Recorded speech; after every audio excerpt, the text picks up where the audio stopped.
আছেন। আজকের এই পর্বটি আমি বলবো খুবই গুরুত্বপূর্ণ। আপনারা ইতিমধ্যে দেখেছেন প্রাইমারি সহকারী শিক্ষক যে নিবন্ধন পরীক্ষা ছিল তাতে কিন্তু এই নিয়ম থেকে প্রশ্ন এসেছে।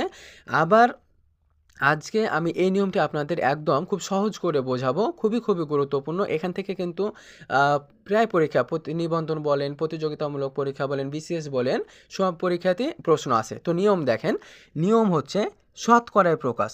এই যে ১ নম্বর দেখেন যে ৩:৫ কে শতকরায় প্রকাশ করলে কত হয়? তাহলে এই যে ৩:৫, এই ৩:৫ কে শতকরায় প্রকাশ করলে কত হয়? দেখুন তো আমি এখানে একটা ভগ্নাংশ লিখছি। কত ভগ্নাংশ লিখছি?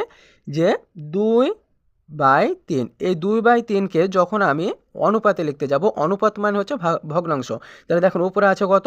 ২ আর এই যে অনুপাত, অনুপাত এই যে ৩। তাহলে দেখেন ২:৩ এই ভগ্নাংশটাকে আমার লেখা হয়ে গেল অনুপাত আকারে। এখন অনুপাত আকারে থাকলে আমরা কী লিখতে পারি? তাকে ভগ্নাংশ আকারে লিখতে পারি। তাহলে এখানে আমার অনুপাত আছে দেখেন যে ৩:৫। তাহলে প্রথমে কে আছে?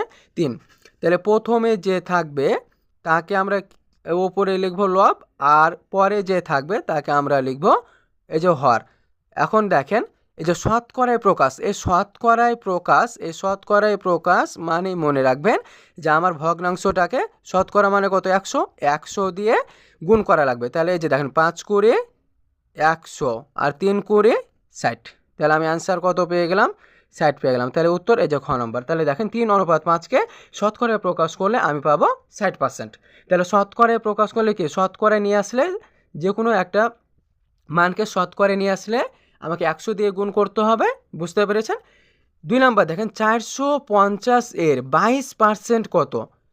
ক অপশান এই যে দেখেন ষষ্ঠ শিক্ষক নিবন্ধন আছে ২০১০ সালে। ক নাম্বার ৯৫, ৯০, ৯৯ নাকি ৯৩? তাহলে ৪৫০ এর এই যে এর লেখা আছে, এর মানে কি জানি আমরা? এই যে গুণিত। তাহলে ৪৫০ এই যে দেখেন ৪৫০ আর এর মানে কি?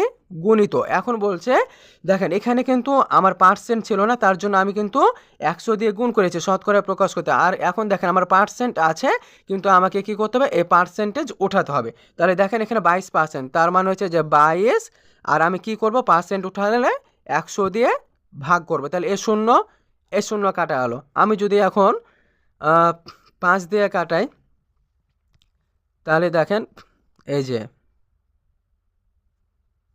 কারণ কাটাকাটি করি, এ শূন্য কেটে গেল,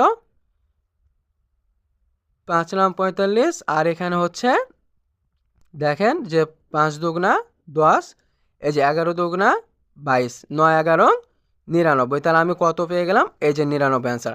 তাহলে এখান থেকে বুঝতে পারলেন যে আমরা যখন পার্সেন্টেজ করব তখন ১০০ দিয়ে গুণ করব, আর যখন আমরা পার্সেন্ট উঠাবো তখন কিন্তু আমরা ওই মানটাকে ১০০ দিয়ে ভাগ করব।